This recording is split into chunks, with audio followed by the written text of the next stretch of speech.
Pension rule हम लोग discussion कर रहे थे। कल हम लोगों का पहला क्लास था जिसमें कुछ बातें हम लोग देखे थे, आज कुछ और बातें हम लोग देखेंगे।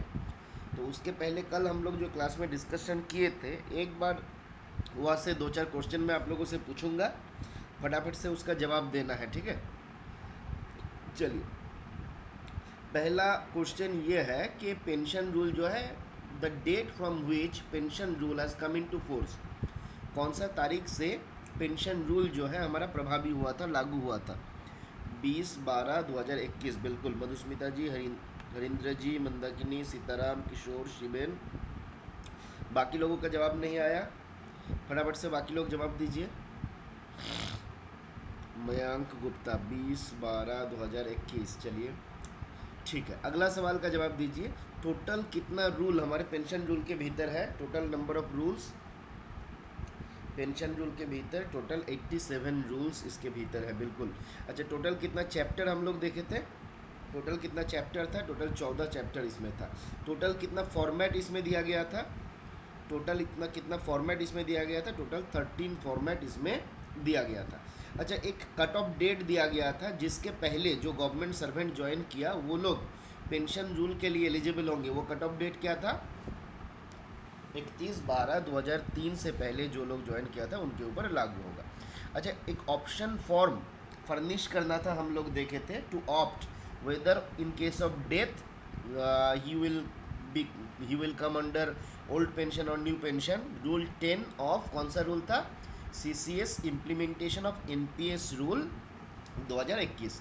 CCS implementation of NPS rule 2021 के रूल 10 के तहत ये ऑप्शन हमको फर्निश करना था। अच्छा बताइए, आपको येस और नो में जवाब देना है, ठीक है। मैं नाम बोलूँगा, आपको बताना है उसके ऊपर येस आपका लागू होगा कि नहीं होगा। रेलवे का जो सर्वेंट है उनके ऊपर ये रूल लागू होगा कि नहीं? रेलवे के सर्वेंट के ऊपर ये रूल लागू नहीं होगा। ऑल इंडिया सर्वेंट के ऊपर लागू नहीं होगा। Employees paid from consolidated fund of India, employees paid from consolidated fund of India. दो जन ने बिना सुने ही जवाब दे दिया, है ना। Employees paid from consolidated fund of India, अगर कंसोलिडेटेड फंड ऑफ इंडिया से दिया जा रहा है तो उस जगह पे पेमेंट आपका, ये आपका जो है कवर हो जाएगा, बिल्कुल कवर हो जाएगा। अच्छा बताइए, कोई एम्प्लॉय का पेमेंट हो रहा है, कोई एम्प्लॉय का कहाँ गया भाई, हाँ, कोई एम्प्लॉय जो है CPF के अंदर में आता है, कंट्रीब्यूटरी प्रोविडेंट फंड के अंडर में आता है, weather he or she will be entitled और not, he or she will be not entitled. ठीक है, अगला सवाल का जवाब दीजिए। अगला सवाल का जवाब दीजिए फटाफट से। ऑल इन, ये वाला जो हमारा था, local recruit in foreign countries, इनके ऊपर लागू होगा? Local recruit in foreign countries इनके ऊपर भी लागू नहीं होगा। अच्छा, अकाउंट्स ऑफिसर के डेफिनेशन में हम लोग देखे थे, अकाउंट्स ऑफिसर इंक्लूड्स, क्या इंक्लूड होता है अकाउंट्स ऑफिसर के भीतर? क्या इंक्लूड्स होता है? AG मतलब अकाउंटेंट जनरल, CAG नहीं Abhinav ji, accountant general. Accountant general आपको याद रखना है, अकाउंटेंट जनरल जो है वो आपका इंक्लूडेड होता है, CAG नहीं बोलना है, ठीक है। अकाउंटेंट जनरल जो है वो आपका इंक्लूडेड है, ठीक है। अच्छा बताइए, एवरेज एमोलूमेंट के लिए कितने मंथ का एवरेज बेसिक पे लिया जाता है? 10 महीने का एवरेज बेसिक पे जो है इसके भीतर आपका लिया जाता है। अच्छा, online system for sanction of retirement benefit and tracking of sanction payment order, नाम क्या है? भविष्य उसका नाम है। चलिए, वेरी गुड। अच्छा, आगे बताइए, डिफेंस सर्विसेज के भीतर, डिफेंस सर्विसेज के भीतर एज पर the definition of pension rule, whether arm force, navy and air force are included. Arm force, air force और नेवी इंक्लूडेड है कि नहीं? तो इसके भीतर इंक्लूडेड नहीं है, ठीक है। अच्छा, एमोलूमेंट्स का मतलब क्या है? एमोलूमेंट्स का मतलब क्या है? एमोलूमेंट्स का मतलब हो गया बेसिक पे, बिल्कुल। फैमिली पेंशन को कौन सा रूल में बताया गया? फैमिली पेंशन को कौन सा रूल में बताया गया? बेसिक पे 9 का 21 का 1 का 1, बिल्कुल। फैमिली पेंशन को कहाँ पे बताया गया, रूल 50 में बताया गया। चलिए, अच्छा, जो आपका कोई बंदा है, ये government servant who receives his pay with the sanction of government from any source other than consolidated fund of India, state and union territory, इस सर्विस को हम किस नाम से जानेंगे? Abraham ji, very good. बाकी लोग? Indrajit, Sitaram, foreign service, Indrajit foreign service के नाम से जानेंगे। अच्छा, गवर्नमेंट ड्यूज जो है, इसके बारे में कौन सा रूल में बताया गया? गवर्नमेंट ड्यूज के बारे में कौन सा रूल में बताया गया? रूल 67 के सब रूल 2 में। वेरी गुड किशोर जी, रूल 67 के सब रूल 2 में इसके बारे में बताया गया। गवर्नमेंट का मतलब क्या है? गवर्नमेंट बोले तो गवर्नमेंट का मतलब क्या हुआ, फटाफट से बताइए। गवर्नमेंट का मतलब हो गया सेंट्रल गवर्नमेंट। गवर्नमेंट का मतलब हो गया सेंट्रल गवर्नमेंट। सर्विस ग्रेचुइटी कौन सा रूल में इसके बारे में बताया गया? सर्विस ग्रेचुइटी के बारे में, सर्विस ग्रेचुइटी के बारे में कौन सा रूल में बताया गया? सर्विस ग्रेचुइटी, इसके बारे में कौन सा रूल में? 45 में नहीं है, 44 में है। सर्विस ग्रेचुइटी 44 में है ना? सर्विस ग्रेचुइटी 44 में है। रिटायरमेंट ग्रेचुइटी, डेथ ग्रेचुइटी और रेसिड्यूअरी ग्रेचुइटी, ये तीन आपको मिलेगा 45 में, जिसमें रिटायरमेंट ग्रेचुइटी को बताया गया 45 के सब रूल 1 में, है ना? रिटायरमेंट ग्रेचुइटी को बताया गया, चलिए यहाँ पे हम एक बार नोट कर देते हैं, लास्ट क्लास में हम इसको क्लियरली नहीं बोले थे, याद रखना है आपको। हमने पहला देखा सर्विस ग्रेचुइटी, है ना? तो सर्विस ग्रेचुइटी कहाँ पे बताया गया? सर्विस ग्रेचुइटी, इसके बारे में बताया गया रूल 44 में, रूल 44 में। फिर आता है आपका रिटायरमेंट ग्रेचुइटी, इसके बारे में कहाँ पे बताया गया?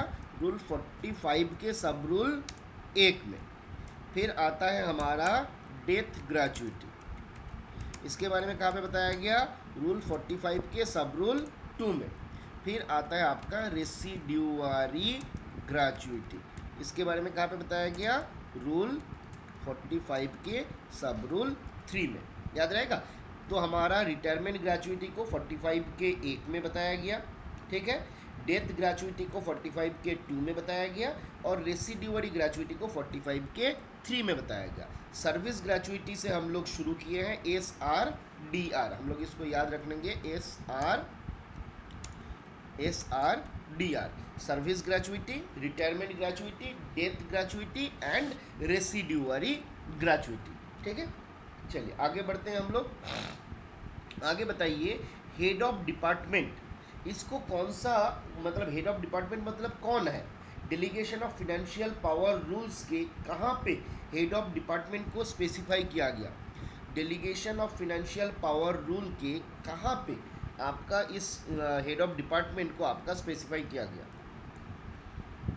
शेड्यूल 1 में आपका हेड ऑफ डिपार्टमेंट को स्पेसिफाई किया गया, ठीक है?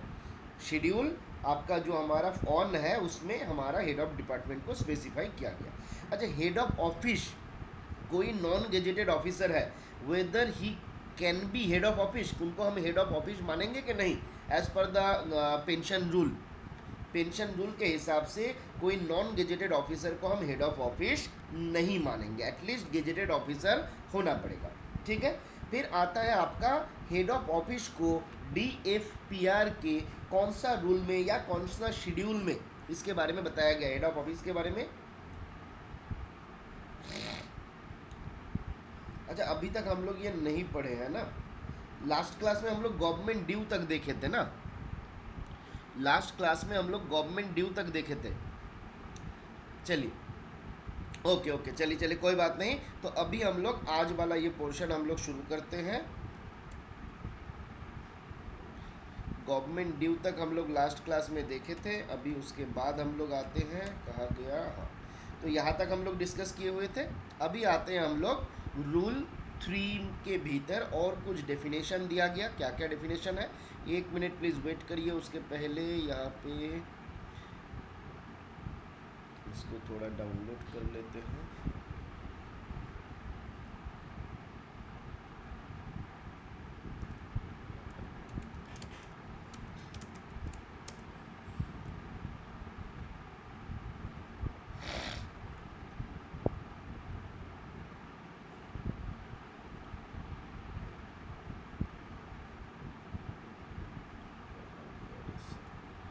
चलिए, डाउनलोड अभी हुआ नहीं, बड़ा स्लो है, तो होने देते हैं। रूल 3 गवर्नमेंट ड्यूज़, हम लोग गवर्नमेंट ड्यूज़ डिस्कस किए थे, रूल 67 के सब रूल 2 में बताया गया था।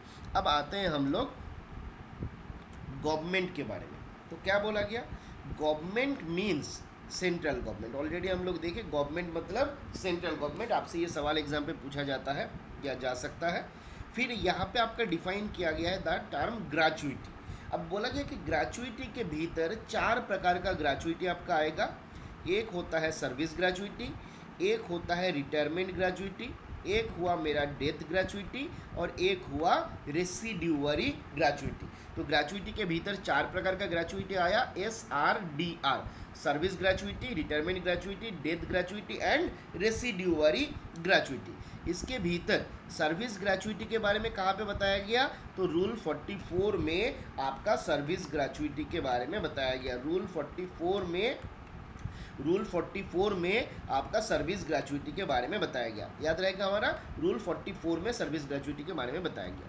फिर आता है आपका रिटायरमेंट ग्रेचुइटी और डेथ ग्रेचुइटी।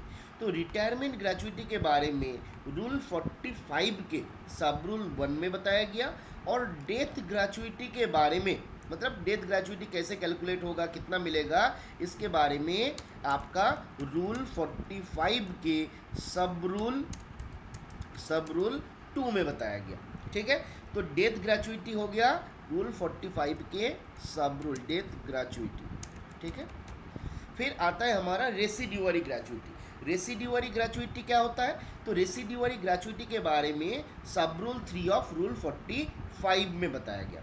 सब रूल 3 ऑफ रूल 45। अब आगे हम लोग इसके बारे में विस्तार से चर्चा करेंगे, बट मोटा मोटी अगर आप याद रखना चाहते हैं तो सर्विस ग्रेचुइटी मतलब सर्विस के दौरान किसी ने रिज़ाइन कर दिया या कुछ और कंडीशन उनके साथ हो गया, उस बंदे को जो ग्रेचुइटी हम देंगे उसको हम बोलेंगे सर्विस ग्रेचुइटी। मान लीजिए यहाँ पे हम रिज़ाइन वाला केस का एग्जांपल ले लेते हैं। ठीक है, मिनिमम क्वालिफाइंग सर्विस इसके लिए होता है 5 साल।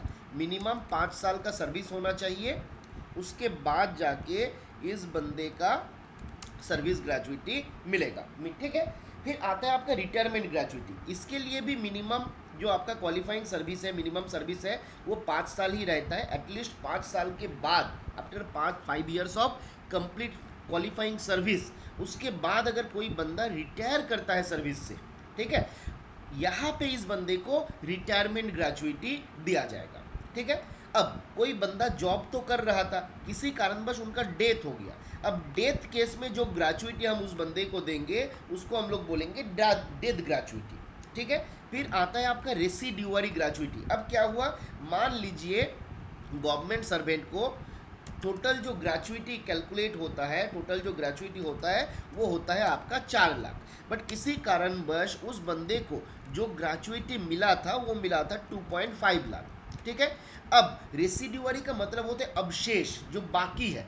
अब यहाँ पे बाकी कितना रह गया, यहाँ पे बाकी रह गया मेरा 1.5 लाख, है ना। अब ये 1.5 लाख रुपया, 1.5 लाख का ग्रेचुइटी जो हम उनको देंगे, इस ग्रेचुइटी को बोला जाता है रेसिड्यूअरी ग्रेचुइटी, अवशेष वाला ग्रेचुइटी। क्लियर है, तो सर्विस ग्रेचुइटी हुआ जब जैसे रिजाइन कर दिया आफ्टर कंप्लीशन ऑफ 5 ईयर्स, या फिर किसी और कारणवश उनको सर्विस से डिस्चार्ज कर दिया, तो यहाँ पे उस बंदे को मिलेगा सर्विस ग्रेचुइटी, जिसके बारे में डिटेल्स में कहाँ पे मिलेगा, रूल 44 में मिलेगा। फिर आता है आपका रिटायरमेंट ग्रेचुइटी, मतलब सर्विस ग्रेचुइटी का कैलकुलेशन कैसे होगा, रूल 44 में बताया गया। रूल 44 आपका बहुत इंपॉर्टेंट रूल है। हमारा पेंशन का कैलकुलेशन के बारे में भी रूल 44 में बताया गया कि क्वालिफाइंग सर्विस के आधार पे कितना पेंशन कोई बंदा को मिलेगा, उसके बारे में भी रूल 44 में आपका बताया गया है। ठीक है, फिर आता है आपका रिटायरमेंट ग्रेचुइटी, बंदा रिटायर कर गया तो रिटायरमेंट, डेथ हो गया तो डेथ ग्रेचुइटी। कुछ ग्रेचुइटी हमने दे दिया था, कुछ ग्रेचुइटी नहीं दिए, तो ये रेसिड्यूअरी अमाउंट को, ग्रेचुइटी को जब हम पे करेंगे उसको हम लोग बोलेंगे रेसिड्यूअरी ग्रेचुइटी। क्लियर है, इसके बाद हम डिफाइन किए हैं यहाँ पे हेड ऑफ द डिपार्टमेंट को। हेड ऑफ डिपार्टमेंट का मतलब क्या हुआ, तो बोला कि head of department means an authority specified in schedule 1 of delegation of financial power rules 1978। हम लोग जानते हैं हेड ऑफ डिपार्टमेंट जब हम डिस्कस करते हैं तो वो आपका जॉइंट सेक्रेटरी लेवल का जो ऑफिसर होते हैं, जॉइंट सेक्रेटरी एंड अबव, है ना, उनको हम लोग बोलते हैं हेड ऑफ डिपार्टमेंट। अब इस हेड ऑफ डिपार्टमेंट के बारे में यहाँ पे कहाँ पे बताया गया, तो बोला गया delegation of financial power rule 1978 के शेड्यूल 1 में आपका हेड ऑफ डिपार्टमेंट के बारे में बताया गया। क्लियर है।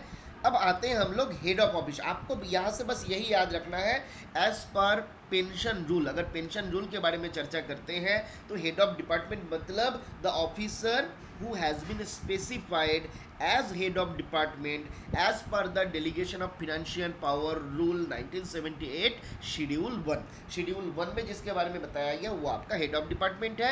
और रूल 14 में delegation of financial power rule आपका 14 में जो गेजेटेड ऑफिसर को डिक्लेयर किया गया है एज हेड ऑफ ऑफिस, उसी को पेंशन पर्पस से, पेंशन रूल के पर्पस से हम लोग हेड ऑफ ऑफिस मानेंगे। तो यहाँ से ये सवाल पूछा जाता है कि हेड ऑफ ऑफिस कौन होगा, तो आप याद रखिए DFPR का rule 14 head of office, DFPR का रूल 14 हेड ऑफ ऑफिस, और DFPR का शेड्यूल 1 तो आपका हेड ऑफ डिपार्टमेंट। ठीक है। हेड ऑफ ऑफिस जो होगा हमेशा आपका गेजेटेड ऑफिसर ही होंगे, ये बात भी इसमें आपका बताया गया।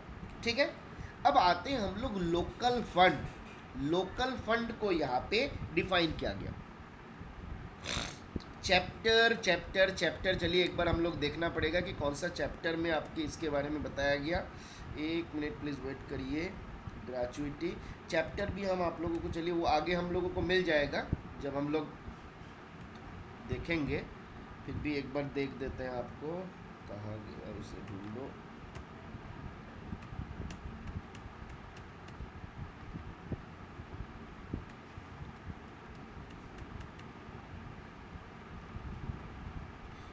पूरा हिंदी में ही आ गया। तो चलिए ये आपका हिंदी वाला डाउनलोड हो गया है, अंग्रेजी वाला पेंशन रूल्स PDF, इसको डाउनलोड कर लेते हैं। चलिए एक बार देख लेते हैं, उसको हम लोग मेंशन कर लेंगे। ठीक है। सुमन जी आपका जो सवाल है चैप्टर 7 में आपका ग्रेचुइटी के बारे में बताया गया, सीताराम जी बता रहे हैं। सीताराम जी के ऊपर मेरा पूरा भरोसा है। ठीक है। फिर भी हम लोग एक बार देख लेंगे in which chapter gratuity is explain. चलिए तो चैप्टर 7 बताया जा रहा है, देखते हैं यहाँ पे हम चैप्टर मेंशन किए हैं कि नहीं। चैप्टर 5, चैप्टर 6, चैप्टर 7, हाँ। चलिए तो चैप्टर 7 आगे हम लोगों को मिल जाएगा। Regulation of amounts of pension and gratuity, इसके बारे में कहाँ पे आपका बताया गया, चैप्टर 7 में बताया गया। ठीक है। चलिए वेरी गुड सीताराम जी, है ना, बहुत अच्छी बात है कि आपने इसको याद कर लिए हैं।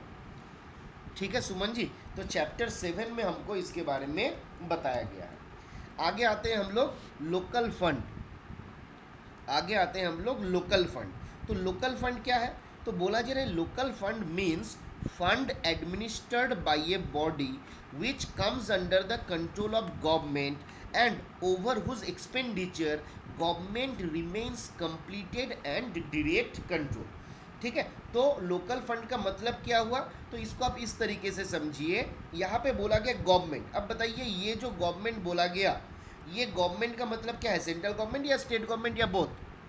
लोकल फंड में बोला गया fund administered by a body which comes under the control of government. अब इस गवर्नमेंट का मतलब क्या होता है, बोथ या अलग।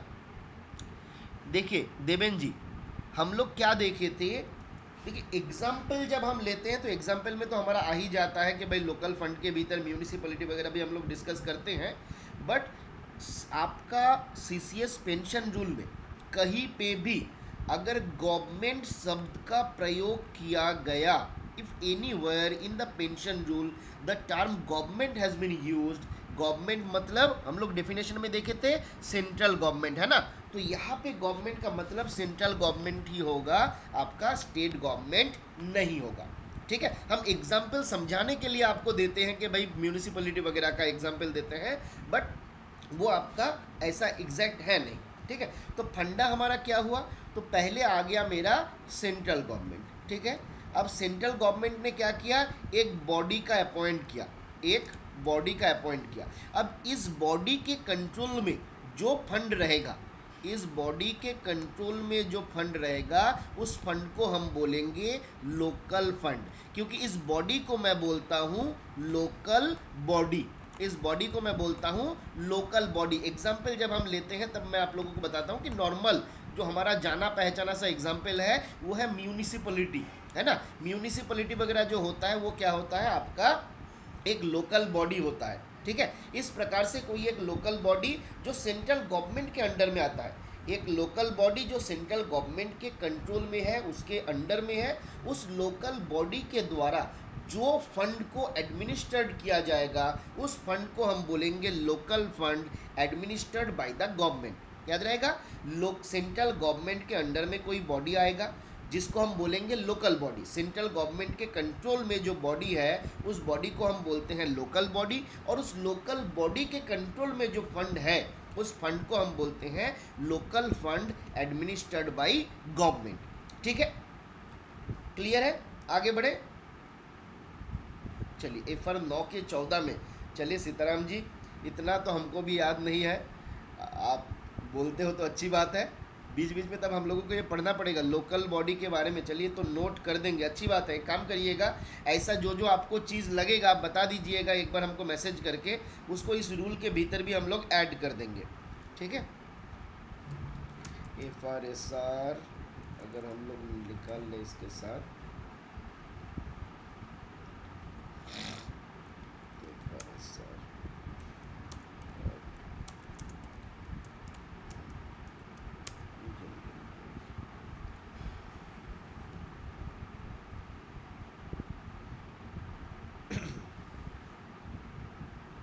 चलिए का लोकल बॉडी लोकल फंड, चलिए लोकल फंड 14 में बताया गया है ना, रूल एफआर 9 के 14 में आपका लोकल फंड को डिफाइन किया गया। चलिए तो ये भी अच्छा चीज़ है, अच्छा चीज़ याद दिलाए, तो ये भी हम लोग नोट कर लेंगे और याद रखेंगे, ठीक है। तो 9 का 14 ये भी हमारा लोकल फंड को अगर हम फंडामेंटल रूल में देखें तो 9 के 14 में इसको डिफाइन किया गया। चलिए बहुत बढ़िया, थैंक यू सीताराम जी। आगे बढ़ते हैं हम लोग, डेफिनेशन के भीतर माइनर को डिफाइन किया गया। तो माइनर मतलब क्या है, जिस बंदे ने अपना एज जो है 18 साल कंप्लीट नहीं हुआ, बिलो 18 ईयर्स ऑफ एज जिस बंदे का एज है उसको हम लोग माइनर ट्रीट करेंगे। A person who has not completed 18 years of age will be known as minor. फिर यहाँ पे बोला गया पेंशन को डिफाइन किया गया। पेंशन का मतलब क्या है, तो बोला कि पेंशन इंक्लूड्स ग्रेचुइटी। इसके भीतर आपको याद रखना है, ये सवाल हम लोगों को पूछ सकता है, pension includes gratuity but not include dearness relief. तो ये लाइन यहाँ पे दिया गया कि पेंशन के भीतर हम ग्रेचुइटी को भी इंक्लूड करते हैं। On the in the definition of pension we include gratuity but dearness relief जो है इट इज़ नॉट इंक्लूडेड। तो आपको ये याद रखना रहेगा, पेंशन के डिफिनेशन में ग्रेचुइटी जो है इंक्लूडेड है बट डियरनेस रिलीफ जो है वो इसके भीतर इंक्लूडेड नहीं है, ठीक है। आगे आते हैं हम लोग पेंशन डिसबर्समेंट अथॉरिटी। तो पेंशन डिसबर्समेंट अथॉरिटी क्या होगा, यहाँ से 1-2 नंबर का सवाल आसानी से आपके एग्जाम पे पूछा जाएगा, ठीक है। ये वाला भी इंपॉर्टेंट सवाल हो सकता है, आपको ऐसे लाइन दे देगा कि pension includes dearness relief not includes gratuity, whether the statement is true और false. Pension includes dearness relief but do not include gratuity, the statement is true और फॉल्स। बताइए फटाफट से, pension includes dearness relief but don't includes gratuity, ये आपका false हो जाएगा, क्योंकि यहाँ पे बताया गया पेंशन के भीतर ग्रेचुइटी तो इंक्लूडेड है बट डियरनेस रिलीफ इंक्लूडेड नहीं है। अब कैसे क्वेश्चन करेगा, तो इस प्रकार से क्वेश्चन मेरा आ सकता है कि which of the following is incorrect, है ना, इनकरेक्ट ऐसा कर दिया। अब उसके बाद ऑप्शन दे दिया, pension includes gratuity includes both gratuity and dearness relief, है ना। एक क्वेश्चन ऐसा दे दिया कि pension includes both gratuity and dearness relief. फिर आपका यही क्वेश्चन को कर दिया बी में, pension includes dearness relief but not gratuity, है ना। सी में कर दिया। इस प्रकार से ही आपका, तो ये इस प्रकार से सवाल आपका इस लाइन से भी बन सकता है। फिर आता है आपका सेकेंड वाला केस, जहाँ पे हम लोग डिस्कस कर रहे थे बैंक पेंशन डिसबर्समिंग अथॉरिटी के भीतर कौन कौन आएगा, उसको यहाँ पे आपका डिस्कस किया गया। पेंशन डिसबर्समेंट अथॉरिटी कौन कौन आएगा, तो बोला गया bank selected in consultation with RBI. तो पहला तो चीज़ है, आसान भाषा में याद रखना है तो बैंक याद रखिए। अब इस बैंक को कैसे सिलेक्ट किया गया, तो बोला गया इसके लिए आरबीआई के साथ कंसल्ट किया गया, है ना। और जो बैंक जो सिविल पेंशनर है उस पेंशनर को पेंशन पे करता है, तो bank which has been selected in consultation with RBI for payment of pension to civil pensioner। Civil pensioner को पेंशन देने के लिए जो जो बैंक को आरबीआई के साथ कंसल्टेशन के माध्यम से सिलेक्ट किया गया उसको हम लोग बोलेंगे पेंशन डिसबर्समेंट अथॉरिटी। फिर बोला गया post office is also a pension disbursement authority. हम लोग देखे हैं, हम लोग बहुत सारे लोगों को पेंशन पेमेंट भी करते हैं, है ना। फिर आपका treasury sub treasury, treasury include सब ट्रेजरी, तो ट्रेजरी एंड सब ट्रेजरी दोनों जो है आपका पेंशन डिसबर्समेंट अथॉरिटी के भीतर आएगा। ट्रेजरी वगैरह क्या होता है, जैसे डिफरेंट स्टेट गवर्नमेंट वगैरह के केस में देखिएगा, जैसे आप एक एग्जांपल अगर ले तो बैरकपुर में एक ट्रेजरी है, बैरकपुर, जो आपका स्पेलिंग शायद मिस्टेक हो सकता है, बैरकपुर जो है वेस्ट बंगाल का ही एक शहर है, वहाँ पे आपका ट्रेजरी रखा हुआ है। और उस ट्रेजरी से जैसे आपका ईपीएफओ होता है ना, एम्प्लॉयज़ प्रोविडेंट फंड ऑर्गेनाइजेशन वगैरह, और भी कुछ बहुत सारा स्टेट गवर्नमेंट सेंट्रल गवर्नमेंट का ऑर्गेनाइजेशन है जिसका पेंशन पेमेंट का काम ये बैरकपुर का ट्रेजरी करता है, ठीक है। तो ट्रेजरी और ट्रेजरी के भीतर सब ट्रेजरी भी इंक्लूडेड है। तो आपको याद रखना है बोथ ट्रेजरी एंड सब treasury may be treated age pension disbursement authority. आपसे ये भी पूछा जा सकता है वेदर ट्रेजरी इंक्लूड सब ट्रेजरी और नॉट, तो उसका जवाब भी होगा कि हाँ, ट्रेजरी के भीतर सब ट्रेजरी भी इंक्लूडेड है। फिर हमको बोला गया अकाउंट्स ऑफिसर, डिफरेंट जो अकाउंट्स ऑफिसर होंगे, मतलब डिफरेंट मिनिस्ट्री डिपार्टमेंट ऑर्गेनाइजेशन का जो आपका अकाउंट्स रिलेटेड मैटर है उसका देखभाल के लिए जो बंदा है उसको हम लोग बोलते हैं अकाउंट्स ऑफिसर। और अकाउंट्स ऑफिसर के भीतर कौन इंक्लूडेड होता है, एक बार बता दीजिए फटाफट से, हम लोग डिस्कस किए थे अकाउंट्स ऑफिसर के भीतर कौन इंक्लूडेड होते हैं। ऑडिटर जनरल जो होते हैं वो आपका accountant general, sorry accountant general जो होते हैं वो इसके भीतर आपका इंक्लूडेड हम लोग देखे थे, है ना। अकाउंटेंट जनरल जो है वो इसके भीतर इंक्लूडेड हम लोग देखे थे, ठीक है। तो यहाँ से एक सवाल आपके एग्जाम पे पूछेगा, याद कर लीजिए, यहाँ से एक सवाल आपको पूछेगा कि which of the following authorities may be treated age pension disbursement authority. Option ये किस प्रकार से सवाल पूछेगा, ये वाला सवाल अगर पूछेगा तो इस प्रकार से सवाल होगा कि which of the following authorities may be treated as pension disbursement authority। Spelling mistake होगा तो माफ कर देना है, TREA, है ना, ठीक है, एज पेंशन डिसबर्समेंट अथॉरिटी। उसके बाद सवाल कैसे करेगा, ये आपका सीधा ABCD करके नहीं देगा, इसके बाद यहाँ पे ही रहेगा A, मान लीजिए बैंक, फिर दे दिया B, मान लीजिए पोस्ट ऑफिस, फिर कर दिया C, मान लीजिए ट्रेजरी, ठीक है, फिर मान लीजिए D कर दिया, उसमें कर दिया ऑडिट ऑफिसर, है ना, ऑफिसर। उसके बाद यहाँ तक आपका ऑप्शन नहीं आएगा, इसके बाद आपका ऑप्शन आएगा, इसके भीतर कौन सा सही है, ए के भीतर बोल रहा है A, B and C only, फिर आपका B कर दिया B, C and D only, ठीक है, फिर आपका कर दिया मान लीजिए C में कर दिया A एंड B ओनली, फिर D कर दिया नन ऑफ दिस। बताइए आंसर क्या होगा, यहाँ पे आंसर क्या होगा,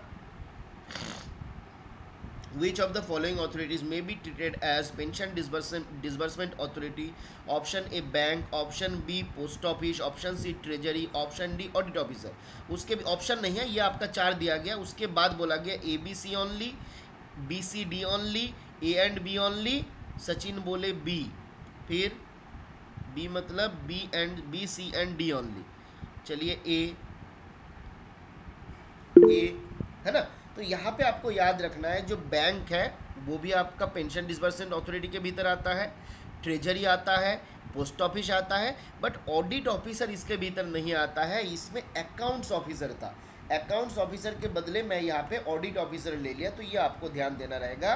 तो ये वाला ऑप्शन जो है आपका ए बी सी जो है वो करेक्ट हो जाएगा। और भी अगर प्रिसाइज करना है तो यहाँ पे बैंक के साथ bank selected in consultation with RBI आना चाहिए, है ना। तो वो आपका अदरवाइज खाली बैंक देगा तो भी आपको मान लेना पड़ेगा कि वो आपका बैंक सोच के ही दिया है, ठीक है। चलिए आगे बढ़ते हैं हम लोग, आगे बढ़ते हैं। अब बोला गया पेंशन पेमेंट ऑर्डर पीपीओ, है ना। जब भी किसी बंदे को पेंशन पे किया जाता है तो उसके लिए एक अकाउंट जनरेट होता है जिसको हम लोग बोलते हैं, एक ऑर्डर जनरेट होता है जिसको हम लोग बोलते हैं पेंशन पेमेंट ऑर्डर। उसका एक नंबर भी होता है। और जब भी किसी बंदे का लाइफ सर्टिफिकेट बनता है ना, तो उस जगह पे आपका पेंशन पेमेंट ऑर्डर पीपीओ जो है इसका नंबर चाहिए होता है, ठीक है। उसका पीपीओ का नंबर क्या है, पेंशन पेमेंट ऑर्डर का नंबर क्या है, फिर मान लीजिए कौन सा अथॉरिटी है जिसने उनका पेंशन को सैंक्शन किया, वो पेंशन किस प्रकार का पेंशन है, ऐसा बहुत सारा डिटेल्स उसमें देना रहता है, फिर जाके आपका लाइफ सर्टिफिकेट बनता है। यहाँ पे बोला गया पीपीओ के भीतर ई पीपीओ भी इंक्लूडेड है। ई पेंशन पेमेंट ऑर्डर किसी बंदे को हार्ड कॉपी में तो नहीं दिया गया, बट सॉफ्ट कॉपी में ये आपका दिया गया। ये 12 डिजिट का होता है पीपीओ नंबर। चलिए ज्ञानेंद्र जी, ये एक बार आप जब बोले हैं हम एक बार मिला भी लेंगे इसको। पीपीओ नंबर आप बोल रहे हैं कि 12 डिजिट का होता है। मिनट, किसी एक जन को मैं भेजा था, चलिए फिलहाल तो मेरे पास, एक मिनट टाइम दीजिए देख लेता हूँ। 3 2 5 3 2 5 3 8 नहीं 12 डिजिट होता है, ऐसा तो मैंडेटरी होना नहीं चाहिए। क्योंकि मैं एक पीपीओ का नंबर देख रहा था, वो आपका अलग दिया हुआ है, WBTLO 0010792244 यहाँ पे मैं जो देख रहा हूँ 4485, ये आपका 13 डिजिट का है, ठीक है। तो ज्ञानेंद्र जी 12 डिजिट का ही होगा, ऐसा मैंडेटरी हम बोल नहीं सकते मेरे हिसाब से, ठीक है। चलिए फिर भी एक बार कंफर्म करके आप हमको बताइएगा, ठीक है ज्ञानेंद्र जी, क्या ये 12 डिजिट का ही होता है। क्योंकि मेरे पास मेरे हाथ में एक पीपीओ नंबर है फिलहाल जिसको मैं देख रहा हूँ कि वो 13 डिजिट का है, ठीक है। तो आप बोले हैं 12, मुझको मिला है 13, तो ना 13 ना मेरा। आगे आते हैं हम लोग क्वालिफाइंग सर्विस के भीतर, ठीक है। क्वालिफाइंग सर्विस के भीतर क्या बोला गया, प्राण जो है 12 डिजिट का होता है। हाँ, प्राण जो है वो अलग है। प्राण का फुल फॉर्म क्या है, एक बार फटाफट से पब्लिक चैट में लिख दीजिए। प्राण का फुल फॉर्म क्या है?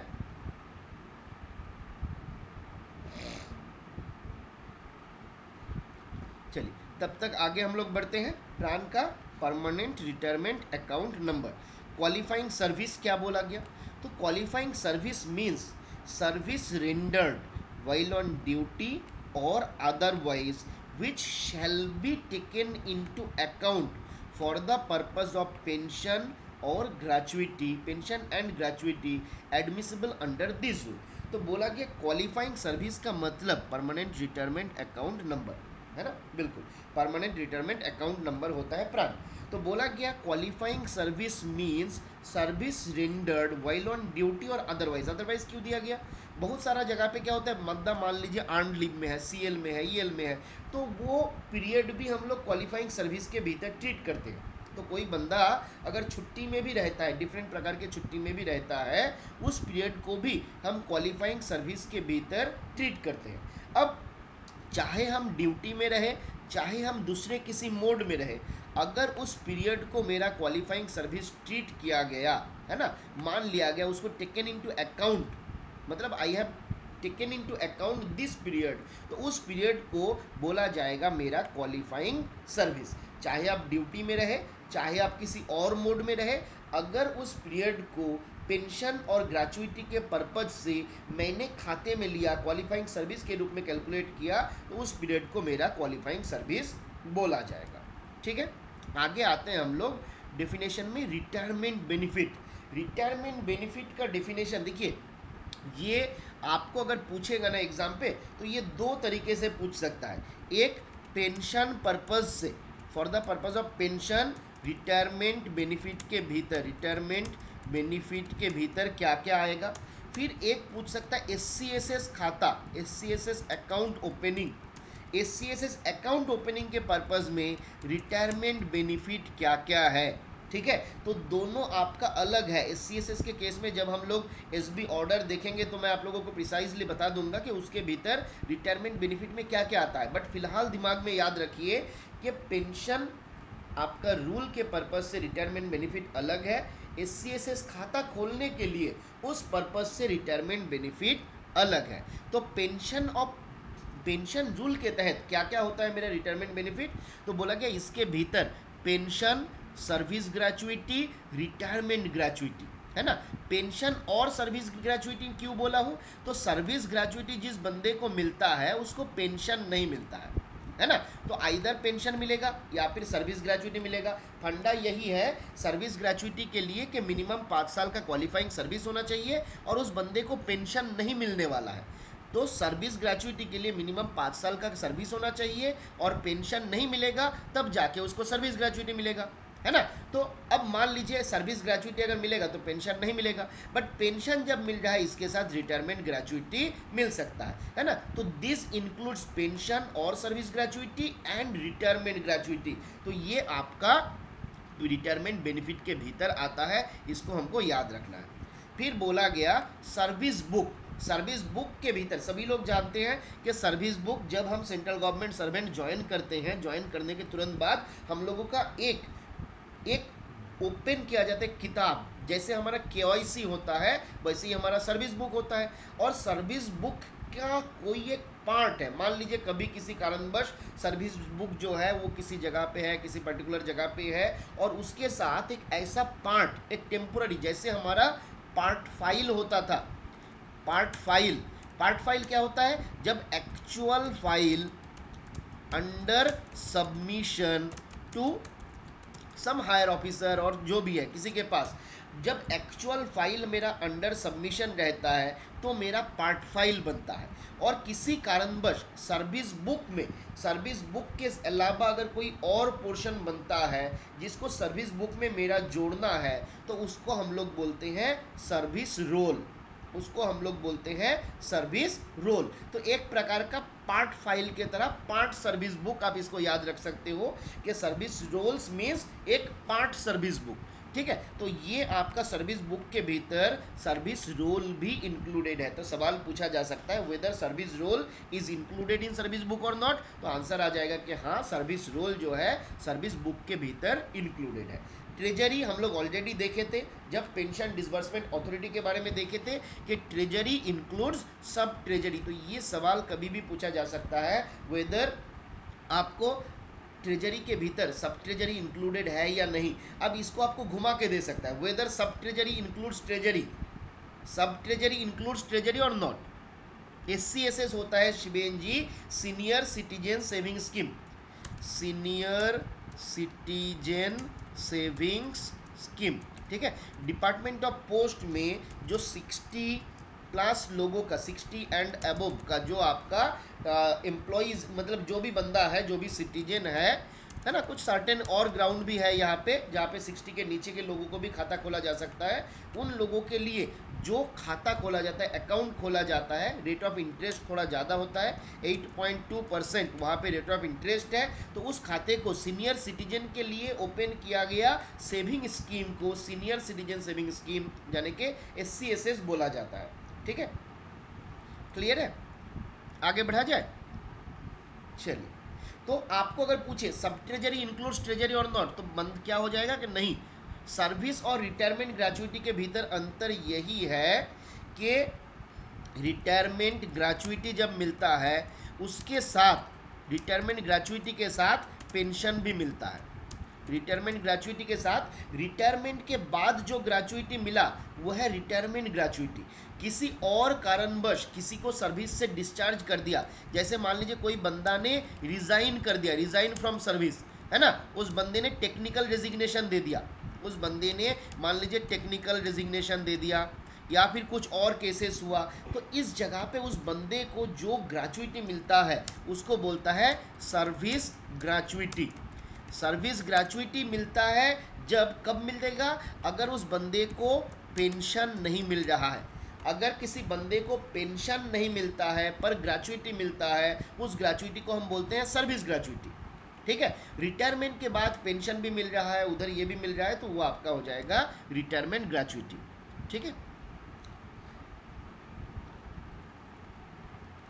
चलिए अब आते हैं हम लोग अगला रूल, जहाँ पे यहाँ तक क्लियर है ना, बहुत ज़्यादा मुश्किल तो कुछ है नहीं, आसान लग रहा है या मुश्किल लग रहा है, एक बार फटाफट से बताइए, इजी है या टफ है?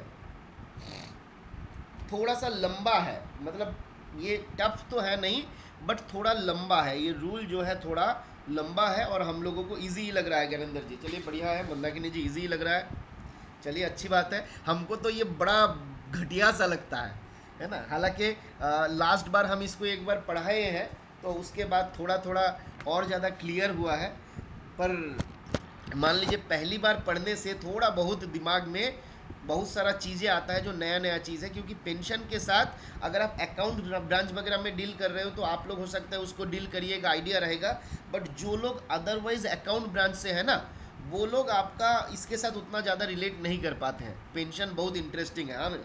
चलिए, काश हम लोगों को भी मिल जाता, तब और इंटरेस्टिंग हो जाता। चलिए, SC/SS का tax I am planning to open. Shiven ji आपका एज नहीं हुआ होगा ना अभी, 60+ हुआ है आपका एज? 48 में नहीं होगा, एटलीस्ट एज आपका 60 होना चाहिए। अदरवाइज आप अगर वॉलेंटरी रिटायरमेंट फ्रॉम सर्विस लेते हैं, VRS लेते हैं ऑन अटेनिंग एज ऑफ 55, या फिर डिफेंस से अगर रिटायर किए हुए हैं और 55 से ज़्यादा एज है, तब जाके आप वो कर सकते हैं। उसके बदले आप दूसरा ये कर सकते हैं, पोस्टल लाइफ इंश्योरेंस आप ओपन कर सकते हैं, PLI है, ठीक है, वो आप ओपन कर सकते हैं, क्योंकि वो 55 तक आप ओपन कर पाइएगा। दूसरा आप MIS में इन्वेस्ट कर सकते हैं, मंथली इनकम स्कीम है, NSC national saving scheme, KVP। ठीक है, आपको अगर ओपन करना है तो आप हमको आप व्हाट्सएप करिएगा, जो भी डिटेल्स रहेगा। टैक्सेबल बिल्कुल, सीताराम जी कौन बोला टैक्सेबल नहीं है? आप सीनियर सिटीजन सेविंग स्कीम में अगर 50,000 से ज़्यादा आपका इंटरेस्ट आता है ना, यहाँ पे दो केस है, देखिए SC/SS के केस में दो केस आता है, एक होता है बिलो 60 और एक होता है 60 एंड अबव। 60 एंड अबव, अगर आपका एज बिलो 60 है, मतलब किसी बंदे ने VRS ले लिया, वॉलेंटरी रिटायरमेंट फ्रॉम सर्विस ले लिया, और VRS के बाद उसने SC/SS खाता खोला, तो 40,000 तक टैक्स फ्री है। एक साल में 40,000 तक का इंटरेस्ट जो है वो टैक्स फ्री है। बट अगर 60 एंड अबव है तो ये ₹50,000 तक टैक्स फ्री है। बट अगर इससे ज़्यादा हो जाएगा तो वो आपका टैक्सेबल है। ठीक है, वो आपका टैक्सेबल है, और इसके लिए आपका हम लोगों को एक फॉर्म सबमिट करना रहता है ना।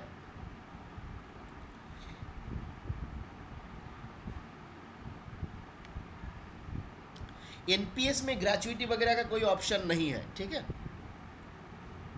NPS में आपका ग्रेचुइटी वगैरह का कोई ऑप्शन आपका नहीं है। ये वाला क्या लिखे हैं, 50,000 एंड 1 लाख, 1 लाख क्या लिखे हुए हैं? 1 लाख का कोई कंडीशन तो हम देखे नहीं थे, जितना मेरा जानकारी है कि 40,000 तक होता है बिलो 60 वाले के लिए।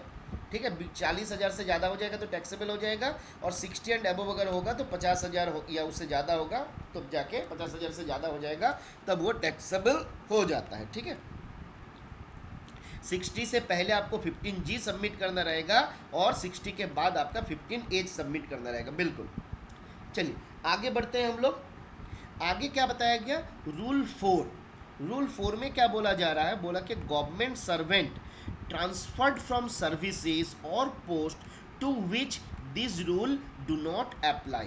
तो कोई एक गवर्नमेंट सर्वेंट है जिनका ऐसा एक जगह पे पोस्टिंग था जहाँ पे पेंशन रूल जो है वो एप्लीकेबल नहीं था। ठीक है, तो ये एक जगह है जहाँ पे पेंशन रूल एप्लीकेबल नहीं है। अब इस बंदे को एक ऐसा स्टैब्लिशमेंट लाया गया जिस स्टैब्लिशमेंट में पेंशन रूल जो है वो एप्लीकेबल है, और उस बंदा यहाँ से ट्रांसफ़र के कारण उस बंदा एलिजिबल है पेंशन के लिए। ठीक है, फंडा यहाँ पे याद रखना है, नंबर 1 उनका ट्रांसफ़र जो हुआ है वो पेंशनेबल स्टैब्लिशमेंट में हुआ है। दूसरा, वो बंदा जो है एलिजिबल फॉर पेंशन है। ठीक है, उस स्टेब्लिशमेंट में।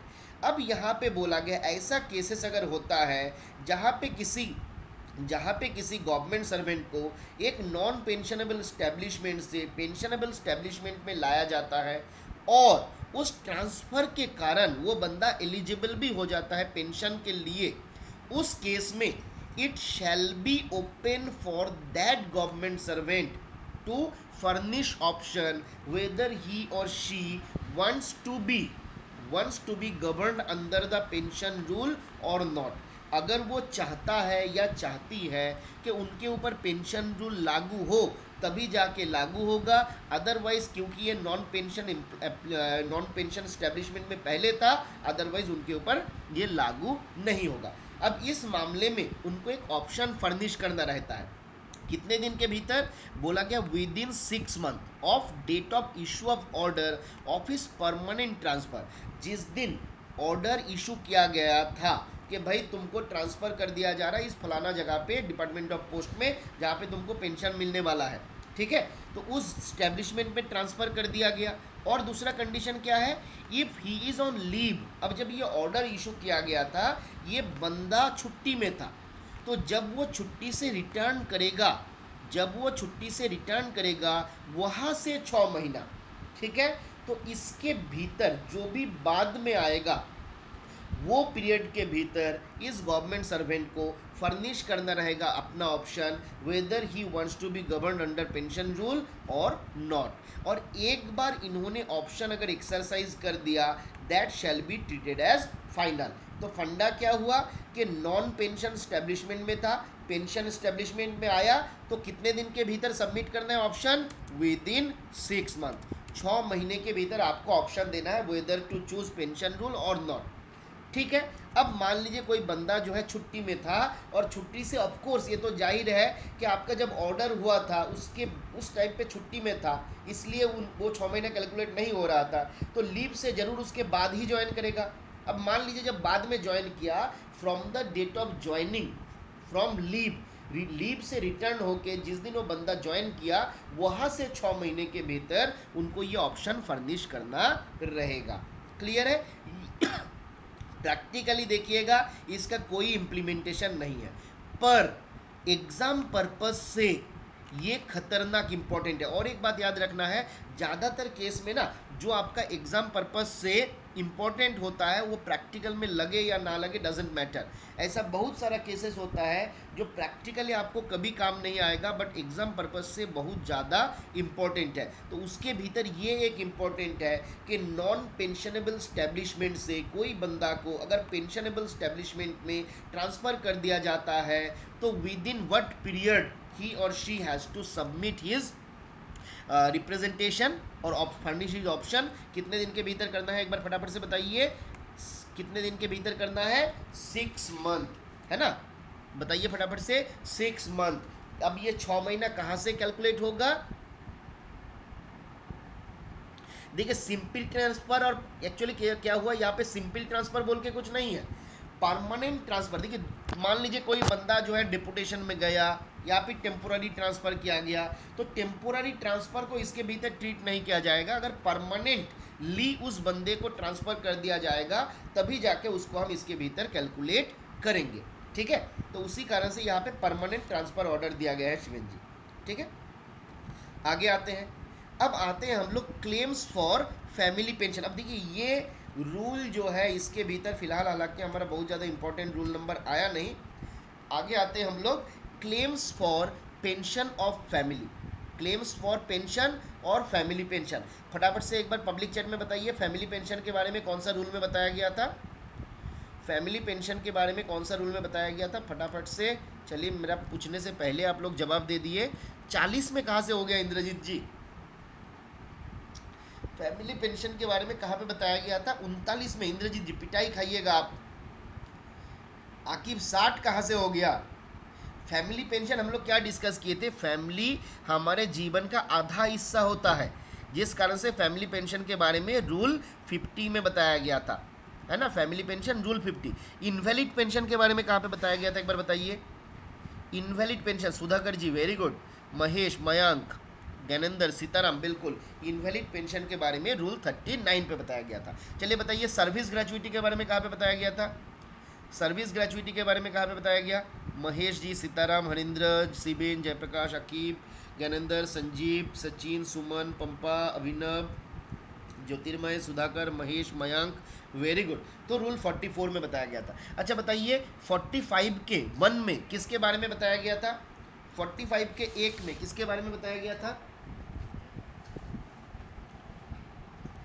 रिटायरमेंट ग्रेचुइटी के बारे में बताया गया था, सर्विस नहीं, रिटायरमेंट ग्रेचुइटी के बारे में बताया गया था 45 के 1 में, बिल्कुल। अच्छा 45 के 2 में किसके बारे में बताया गया था? 45 के 2 में डेथ ग्रेचुइटी के बारे में बताया गया था, SRDR, है ना। 44, 45 का 1, 45 का 2, 45 का 3, SRDR। अच्छा 45 के 3 में किसके बारे में बताया गया था? 45 के 3 में रेसिड्यूअरी ग्रेचुइटी के बारे में बताया गया था। ये सारा सवाल बहुत ज़्यादा इंपॉर्टेंट है। गवर्नमेंट ड्यूज़ के बारे में कहाँ पे बताया गया था? गवर्नमेंट ड्यूज़ के बारे में कहाँ पे बताया गया था?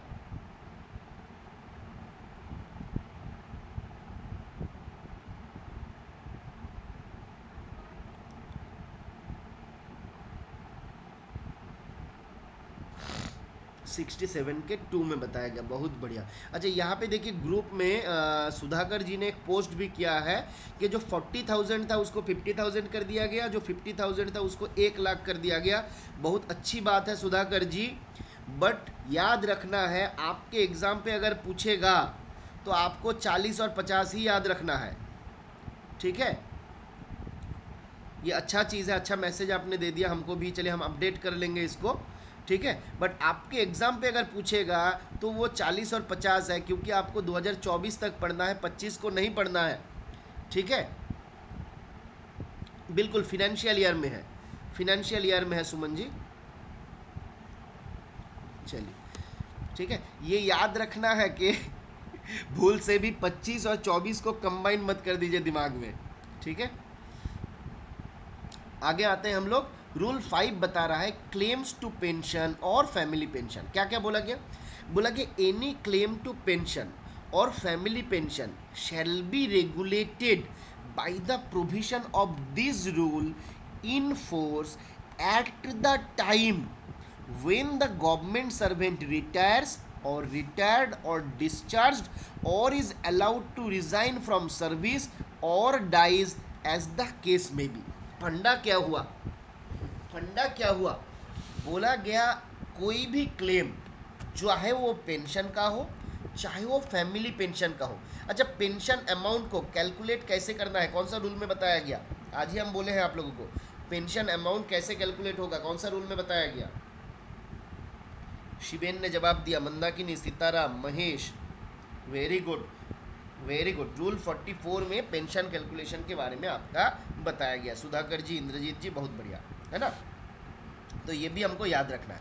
तो क्या बोला गया? कोई भी पेंशन का क्लेम या फिर फैमिली पेंशन का क्लेम कैसे रेगुलेट किया जाएगा? तो बोला गया जिस दिन गवर्नमेंट सर्वेंट जो है सर्विस से रिटायर किया है, सर्विस से डिस्चार्ज हुआ है, उस बंदे ने अलाउ किया गया, उस बंदे का रिजिग्नेशन जो है एक्सेप्ट कर लिया गया था, या फिर वो बंदे का डेथ हो गया, उस पर्टिकुलर डे में जो रूल लागू था उसी रूल के तहत वो गवर्नमेंट सर्वेंट आपका गवर्न होगा। याद रहेगा, on the date of retirement, on the date of death, on the date of discharge from service, है ना। ये सारा केस में, या फिर जिस दिन उनका रेजिग्नेशन एक्सेप्टेड हुआ, है ना, ये दिन, या फिर जिस दिन उनका डेथ हो गया उस दिन उस गवर्नमेंट सर्वे उस दिन जो रूल लागू था उसी रूल के आधार पे ये आपका पेंशन और फैमिली पेंशन मिलेगा। क्लियर है? आगे क्या बोला गया?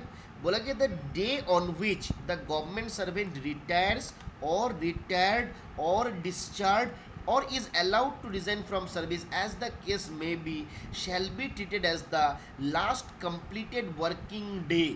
तो कोई बंदा जिस दिन रिटायर करता है, सर्विस से डिस्चार्ज होता है, उस दिन को उस बंदे का लास्ट कंप्लीटेड वर्किंग डे माना जाता है। जैसे मान लीजिए कोई गवर्नमेंट सर्वेंट का डेट ऑफ रिटायरमेंट है 31/3/2025, तो 31/3/2025 को ही उसका लास्ट वर्किंग डे माना जाएगा। क्लियर है? फिर क्या बोला गया? Date of death, date of death shall also be treated as completed working day.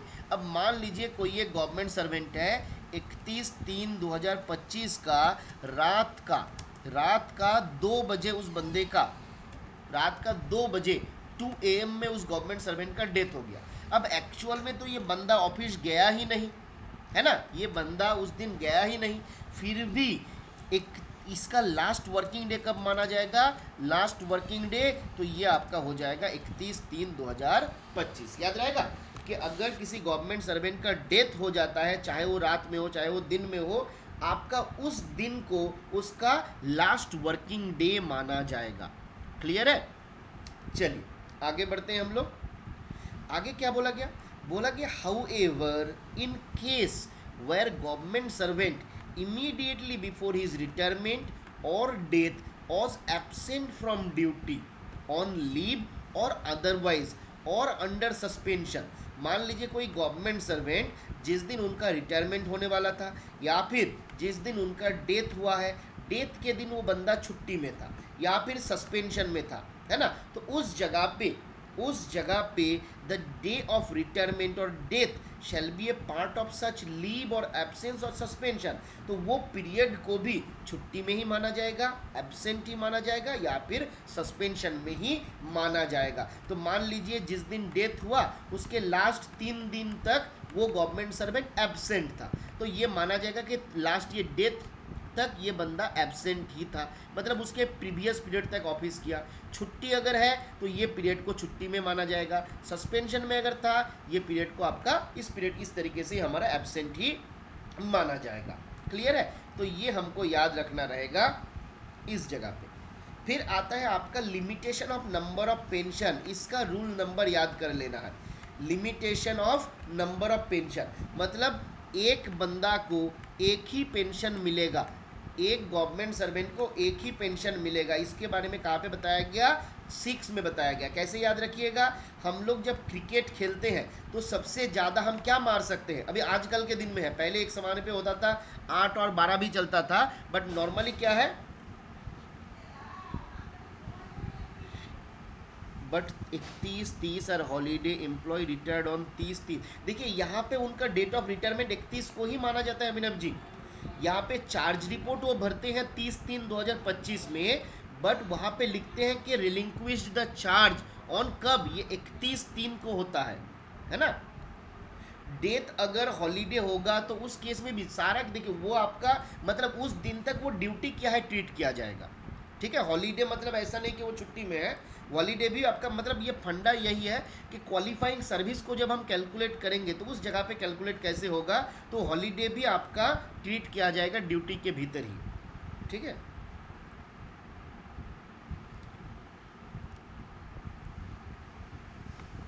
Clear है? आपका चाहे जो भी हो उस दिन को आपका ड्यूटी ट्रीट किया जाएगा। मान देखिए हॉलीडे मतलब क्या हुआ, हॉलीडे मतलब आपको थोड़ा ही एब्सेंट माना जाता है। आज संडे है फिर भी आप ड्यूटी में ही है ना, भले ही आप ऑफिस नहीं गए बट ये भी आपका ड्यूटी का ही पार्ट है। हॉलीडे को हम लोग एक्सक्लूड नहीं करते हैं, है ना, तो वो भी हमारा ड्यूटी का ही पार्ट है। चलिए आगे आते हैं हम लोग रूल 6। रूल 6 में क्या बताया गया? तो बोला गया limitation of number of pension, कितना पेंशन मिलेगा उसको लिमिट किया गया कि एक से ज़्यादा पेंशन नहीं होगा। क्रिकेट का एग्जाम्पल लीजिए, 6 से ज़्यादा आप मार नहीं सकते, है ना, एक बॉल में मैक्सिमम आप 6 ही मारिएगा, तो जिस कारण से उसी को आप लिमिटेशन मान लीजिए। रूल नंबर 6 जो है उसमें बताया गया कि पेंशन रूल के तहत एक गवर्नमेंट सर्वेंट को एक से ज़्यादा पेंशन नहीं मिलेगा। कुछ कुछ इसका एक्सेप्शन है जो आपके सवाल में पूछता है, उसको हम लोग डिस्कस करेंगे।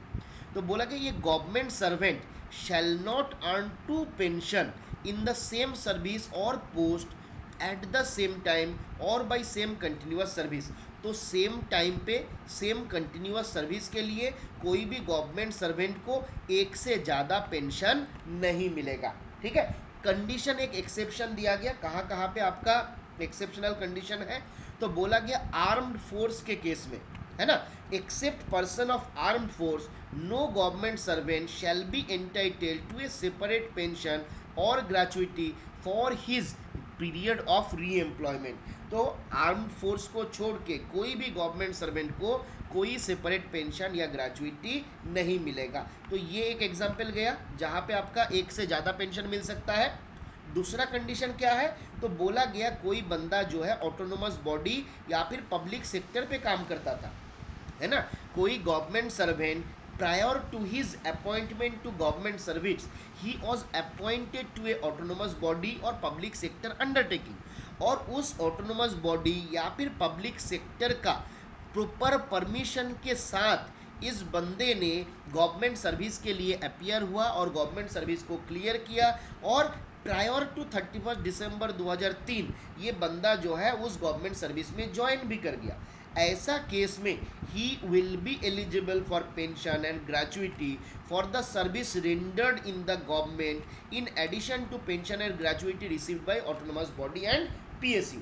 तो कोई गवर्नमेंट सर्वेंट गवर्नमेंट सर्विस में आने से पहले अगर वो पीएसयू में काम कर रहा था, ऑटोनोमस बॉडी में काम कर रहा था, तो उस जगह पे अगर उस बंदे को पेंशन मिल रहा था, उस पेंशन के साथ साथ यहाँ का पेंशन भी मिल सकता है अगर वहाँ से प्रॉपर परमिशन लेके वो यहाँ पे ज्वाइन किया है और 31 दिसंबर 2003 से पहले उस बंदे का अपॉइंटमेंट सेंट्रल गवर्नमेंट में हो चुका है, तो यहाँ पे दो आपका पेंशन मिल सकता है। मोटा बात क्या हुआ, मोटा बात आपको यहाँ से दो ही चीज़ याद रखना है कि कौन सा केस में टू पेंशन का ऑप्शन है। तो एक हमको याद रखना है आर्म्ड फोर्स के केस में कि कोई बंदा आर्म्ड फोर्स वगैरह में काम कर रहा था। दूसरा केस आपका हो सकता है ऑटोनोमस बॉडी जिसको हम लोग एबी बोलते हैं, और पब्लिक सेक्टर अंडरटेकिंग जिसको हम लोग पीएसयू बोलते हैं। तो ये तीन केसेस है जहाँ पे हमको डबल पेंशन का ऑप्शन है। अदरवाइज दिस कोई भी बंदे को डबल पेंशन नहीं मिलेगा। किसी एक पोस्ट में काम करने के लिए भी उनको एक ही पेंशन मिलेगा, एक से ज़्यादा पेंशन उस बंदे को नहीं मिलेगा। ठीक है, आज यहाँ तक रखा जाए या और थोड़ा सा बढ़े? लास्ट पॉइंट क्लियर हुआ कि नहीं अभिनव जी, बताइए। Abhinav ji last point clear हुआ कि नहीं? चलिए तो और आगे बढ़ा जाए।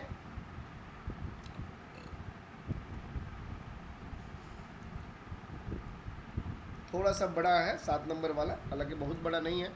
स्टॉप, ये चैप्टर कंप्लीट कर दो। चैप्टर में कहाँ तक है बताइए? चैप्टर तो 8 इसके बाद कहाँ पे चैप्टर? चलिए चैप्टर हम यहाँ पे सारा जगह पे नोट नहीं किए हैं, थोड़ा सा नोट हम लोगों को कर लेना पड़ेगा। ठीक है, बताइए सीताराम जी क्या बता रहे हैं? आफ्टर ब्रेक, आफ्टर ब्रेक मतलब थोड़ा ब्रेक लेके फिर पढ़ना है, हमको पागल समझे हैं का? चलिए रूल कितने लोग फटाफट से, last 15 minute. Government service died on suspension period then the period will be treated as duty. बिल्कुल, गवर्नमेंट सर्वेंट अगर सस्पेंशन में डेथ हो जाता है तो उस केस में पूरा पीरियड को ही आपका ड्यूटी ट्रीट किया जाता है। ठीक है, ड्यूटी ट्रीट किया जाता है।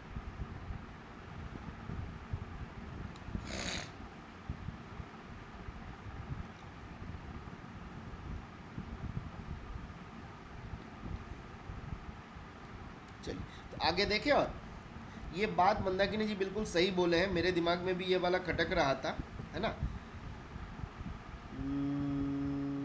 The day of retirement suspension के केस में इन केस गवर्नमेंट से लिमिटेड बिफोर इज रिटायरमेंट और डेथ। देखिए अब यहाँ पे डेथ केस में आपका ये सब सस्पेंशन को नहीं ले रहा होगा, है ना। ये आपका मान लीजिए जो लीव और एब्सेंस था इसको डेथ के साथ आप जोड़ लीजिए, सस्पेंशन वाला केस जो है इसको रिटायरमेंट के साथ जोड़ लीजिए, है ना। मान लीजिए जब बंदा रिटायरमेंट हुआ था उस समय पे अगर वो सस्पेंशन में था तो वो पीरियड आपका सस्पेंशन में ही ट्रीट किया जाएगा, क्योंकि अगर डेथ का केस हो जाता है तो पूरा सस्पेंशन का पीरियड जो है आपका ड्यूटी ट्रीट किया जाता है। ठीक है, बिल्कुल सही आप बताए हैं। अच्छा, सस्पेंशन फॉलोड बाई अगर माइनर पेनल्टी होता है तो वेदर सस्पेंशन इज वैलिड और नॉट, बताइए फटाफट से। बिल्कुल वो आपका वैलिड नहीं रहेगा। ठीक है, चलिए और रूल नंबर 7 तक हम लोग खत्म कर लेते हैं। रूल नंबर 7 में क्या बताया गया? रूल 7 बताता है, ये बहुत इंपॉर्टेंट है, pension and family pension are subject to good conduct. तो आपको याद रखना है गुड कंडक्ट के साथ ही पेंशन मिलेगा। गुड कंडक्ट के साथ, साथ मतलब हो गया 7, गुड कंडक्ट के साथ ही पेंशन मिलेगा। ठीक है, तो अगर आपका गुड कंडक्ट रहेगा तभी आपको पेंशन मिलेगा, वरना नहीं मिलेगा। Pension and family pension are subject to good conduct. क्या बोला गया? बोला गया future good conduct shall be an implied condition of every grant of pension and its continuous under this rule. तो पेंशन और फैमिली पेंशन चाहे जो भी मिलता है ना, तो बोला गया future good conduct shall be an implied condition of every grant of pension. जब भी किसी गवर्नमेंट सर्वेंट को मैं पेंशन ग्रांट करता हूँ और फ्यूचर में उसको पेंशन देते रहता हूँ, उसका कंटिन्यूएंस होते रहता है, उसके लिए good conduct of the government servant is an implied condition, mandatory condition है। अगर गुड कंडक्ट नहीं रहेगा तो पेंशन नहीं भी मिल सकता है। ठीक है, और याद रखना है गुड कंडक्ट के ग्राउंड पे कौन पेंशन को रोक सकता है? तो गुड कंडक्ट के ग्राउंड पे पेंशन को जो उस बंदे का अपॉइंटिंग अथॉरिटी है वही उस पेंशन को रोक सकता है, विथड्रॉ कर सकता है, विथहेल्ड कर सकता है। दोनों ऑप्शन उनके पास दिया हुआ है। क्या क्या बताया गया देखिए, बोला कि the appointing authority may by order in writing withheld, withdraw a pension or a part there of, है ना। तो withheld कर सकता है और withdraw भी कर सकता है, मतलब देना बंद कर दिया या फिर वो अमाउंट को उन्होंने सीज कर लिया, अमाउंट को विथड्रॉ कर लिया, उठा लिया, है ना। एक पेंशन को पूरा, ये पेंशन और ये पार्ट देयर ऑफ, पूरा पेंशन को या फिर उसके पार्ट को, वेदर वेदर परमानेंटली और फॉर ए स्पेसिफाइड पीरियड, दोनों ऑप्शन दिया गया। चाहता है तो उसको परमानेंटली भी विथहेल्ड या विथड्रॉ कर सकता है, चाहता है तो स्पेसिफाइड पीरियड के लिए भी विथहोल्ड या विथड्रॉ कर सकता है। पर इसके लिए ऑर्डर रहेगा राइटिंग में कि किस कारण से मैंने विथहेल्ड या विथड्रॉ किया और कब कर पाएगा। तो बोला गया if the pensioner, if the pensioner is convicted of a serious crime और found guilty in a grave misconduct. अगर जो पेंशनर जिसको पेंशन मिल रहा था वो किसी सीरियस क्राइम में दोषी साबित हो जाता है या फिर वो किसी ग्रेव मिसकंडक्ट में वो आपका जुड़ जाता है, ग्रेव मिसकंडक्ट में अपराधी हो जाता है, उस केस में अपॉइंटिंग अथॉरिटी लिखित में ऑर्डर करते हुए, कारण बताते हुए उसका पेंशन को पूरा या फिर पेंशन के किसी पार्ट को विथहेल्ड या विथड्रॉ कर सकता है। अब बात आता है कि आपने पूरा अगर विथहेल्ड या विथड्रॉ कर लिया, चलिए अच्छी बात है, पर अगर आप उसका पार्ट को विथहेल्ड या विथड्रॉ करते हो, where a part of pension is withheld or withdrawn, the amount of such pension shall not be reduced below the amount of minimum pension under rule 44, that is 9000, है ना। तो अगर आप withdraw कर रहे हो या विथहेल्ड कर रहे हो तो, और पूरा नहीं कर रहे हो, ठीक है, मैंने पूरा मार दिए तो ठीक है भाई, चलो पूरा मार दिया तो खत्म, किस्सा खत्म। बट अगर आप पूरा नहीं मारे, बस कुछ पोर्शन को वहां से आप विथहेल्ड या विथड्रॉ कर रहे हैं, तो इतना बचा के रखो कि उस बंदे को मिनिमम जो पेंशन मिलना चाहिए, यानी कि ₹9000 एज पर रूल 44, हम लोग देखे थे रूल 44 में पेंशन का अमाउंट कैलकुलेशन करने के बारे में बताया गया। तो जो 9000 मिनिमम पेंशन अमाउंट है वो मिनिमम पेंशन अमाउंट आपको देना ही है अगर आप पार्ट ऑफ पेंशन को विथहेल्ड या विथड्रॉ करते हो। उस केस में पूरा कर लिया तो ये क्लॉज नहीं कर चलेगा, बट अगर पार्ट को विथहेल्ड या विथड्रॉ किया तो एटलीस्ट 9000 रखना पड़ेगा।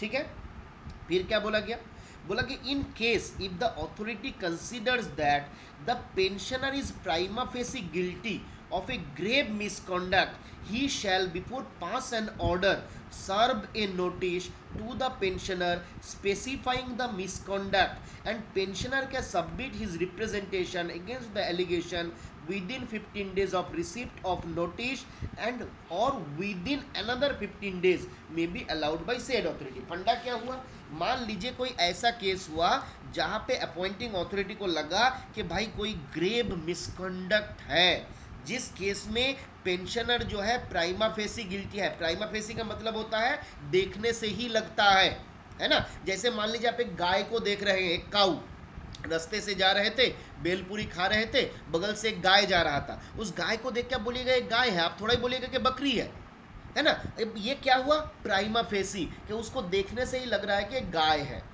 क्लियर है। तो ये प्राइमा फेसी का मतलब जब देखने से ही लगता है कि बंदा जो है गड़बड़ है, जहां पे अथॉरिटी को लगता है कि ग्रेव मिसकॉन्डक्ट में ये बंदा जरूर जुड़ा हुआ होगा, पूरा कंफर्म है, लग रहा है, prima facie is saying this, तो उस केस में वो नोटिस सर्व करेगा, ऐसे फट से बंद नहीं करेगा, है ना। आपको मन हुआ लगा तो आपको पहले नोटिस सर्व करना है, जिसके लिए आपको 15 दिन का समय देना है। कहाँ से, जिस दिन वो नोटिस सर्व होगा, मतलब जिस दिन उस पेंशनर को ये नोटिस मिलेगा उस दिन से 15 दिन। और अगर रिक्वेस्ट किया जाता है पेंशनर के द्वारा तो अनदर 15 दिन का समय भी आपको उस बंदे को देना है, फिर जाके उसका पेंशन या फैमिली पेंशन को आपको रोकना है। क्लियर है। टेकन इनटू कंसिडरेशन, क्या कंसिडरेशन में लेंगे, जो representation that has been submitted by the government servant, that shall, government servant मतलब जो pensioner, that shall also be taken into consideration, उसको भी हम लोग कंसिडर करेंगे। अब बात आता है कि हम लोग ग्रेव मिसकॉन्डक्ट बोल रहे थे, तो ग्रेव मिसकॉन्डक्ट का मतलब क्या हुआ। तो यहाँ पे एक एग्जाम्पल दिया गया, जैसे मान लीजिए grave misconduct includes communication, disclosure of any secret official code, password, sketch, plan, model, article, note, document और information which is mentioned in section 5 of official secret act 1923, which is prejudicial to the interest of general public and security of state। तो बोला गया grave misconduct के भीतर ये भी included है, क्या, किसी गवर्नमेंट सर्वेंट ने अगर कम्युनिकेट कर दिया, डिस्क्लोज कर दिया, किसको, जो ऑफिशियल सीक्रेट कोड है, ऑफिस का कुछ सीक्रेट ऑफिशियल कोड था, कोई पासवर्ड था, कोई sketch, plan, model, article, note, information, जिसको क्लासिफाइड नेचर का माना जाता है अंडर ऑफिशियल सीक्रेट एक्ट 1923, ऐसा कोई इंफॉर्मेशन को अगर वो डिस्क्लोज कर दिया तो this will be treated as a grave misconduct. ठीक है, तो ये ग्रेव मिसकंडक्ट के भीतर ट्रीट किया जाता है। और बोला गया अपॉइंटिंग अथॉरिटी, अगर मान लीजिए प्रेसिडेंट है, अगर अपॉइंटिंग अथॉरिटी प्रेसिडेंट है, then UPSC shall be consulted before the order is passed. याद रखना है, हमने देखा था अपॉइंटिंग अथॉरिटी ये सारा काम कर सकता है, रोक सकता है, पर अपॉइंटिंग अथॉरिटी अगर प्रेसिडेंट है तो यूपीएससी के साथ कंसल्टेशन जो है नेसेसरी हो जाएगा। अब देखिए बोला गया failure or refusal by pensioner to pay government dues is not a misconduct. अगर पेंशनर के पास कोई गवर्नमेंट ड्यूज था, है ना, गवर्नमेंट को कुछ पैसा बाकी था पेंशनर के पास, वो पेंशनर उसको पे नहीं कर पा रहा है, this will not be treated as a misconduct, ये मिसकंडक्ट के भीतर ट्रीट नहीं होगा। Stoppage and deduction of pension for reasons other than misconduct is not permissible. ये मिसकंडक्ट के ग्राउंड को छोड़ के दूसरे किसी ग्राउंड पे हमारा अपॉइंटिंग अथॉरिटी के पास ये पावर नहीं है कि वो पेंशन का पेमेंट को रोक दे। ये बात हमको याद रखना रहेगा। रूल 7 में यहाँ तक ही हमारा ख़त्म होता है, तो आज हम लोग यहाँ तक ही रखेंगे, रूल 7 तक। अगला क्लास में, है ना, हम लोग बिल्कुल 9000 प्लस डीआर हो जाएगा वहाँ पे। कंट्रोलिंग अथॉरिटी और एप्लेट अथॉरिटी, कंट्रोलिंग अथॉरिटी के बारे में हम लोग देखे थे, आपका एसआर 191 में बताया गया था कि कोई गवर्नमेंट सर्वेंट जिस ऑफिसर के कंट्रोल में है for the purpose of TA rule वगैरह हम लोग वहाँ पे देखे हुए थे, तो जिसके कंट्रोल में वो रहेगा उसको हम लोग कंट्रोलिंग अथॉरिटी बोल रहे थे। एप्लेट अथॉरिटी क्या होता है, एप्लेट अथॉरिटी के पहले आता है आपका डिसिप्लिनरी अथॉरिटी। डिसिप्लिनरी अथॉरिटी के बारे में रूल 12 ऑफ सीसीए रूल में बताया गया, जहाँ पे बोला गया कोई बंदा जो किसी गवर्नमेंट सर्वेंट को एनी ऑफ द पेनल्टी दे सकता है। एनी ऑफ द पेनल्टी का मतलब रूल 11 में आपका पेनल्टी के बारे में बताया गया, जहाँ पे टोटल 10 पेनल्टीज़ है, टोटल 10 पेनल्टीज़ है। इसके भीतर any one of the penalty, अगर किसी एनी वन और ऑल बोलिए आप, है ना, और मोर, है ना, तो कोई बंदा किसी एक पेनल्टी को भी अगर दे सकता है उसको हम लोग बोलते हैं डिसिप्लिनरी अथॉरिटी। Disciplinary authority. अब डिसिप्लिनरी अथॉरिटी ने जब हमको पेनल्टी दिया, है ना, तो जैसे क्या होता है, मान लीजिए हमने क्या हुआ, हमने घर बाहर गया था, बाहर जाने के बाद मैंने किसी दोस्तों के साथ थोड़ा बदमाशी किया, और दोस्तों के साथ बदमाशी करने के बाद दोस्तों का एक सीनियर भाई बहन कोई था जो हमको बहुत ज़्यादा पिटाई कर दिया, है ना, बचपन में होता था। अब हमको पीट दिया दोस्तों ने। अब आके मैंने क्या किया, मेरे पापा को बोला कि पापा पापा देखो इसने हमको बहुत मारा है। तो पापा कौन है, पापा है यहाँ पे मेरा डिसिप्लिनरी अथॉरिटी, जो हमको डांट के और बोलेगा तुमने क्यों किया, तुम्ही को पनिशमेंट देंगे और 2 थप्पड़ लगा देगा। अब पापा ने जब हमको डांट दिया तो हमको जाना रहेगा दादाजी के पास। दादाजी के पास हम जाएंगे और दादाजी को या नाना जी को हम बोलेंगे नाना नाना पापा हमको मारा, है ना। अब नाना क्या कर सकते हैं, क्योंकि वो पापा का पापा है तो वो पापा को डांट भी सकता है, या फिर वो बोल सकता है कि तुमने ठीक किए हो, अगर मेरा अपराध ज़्यादा रहेगा। तो नाना जो है वो है आपका एपलेट अथॉरिटी, मतलब डिसिप्लिनरी अथॉरिटी के ऊपर उनके अगेंस्ट में आप जिसके पास अपील करोगे वो होता है आपका एपलेट अथॉरिटी। क्लियर है, तो पापा हो गया डिसिप्लिनरी अथॉरिटी, एपलेट अथॉरिटी हो गया मेरा दादाजी। ठीक है, अब मान लीजिए यहाँ पे आपका जो माँ है घर पे आपको वही कंट्रोल करके रखती है।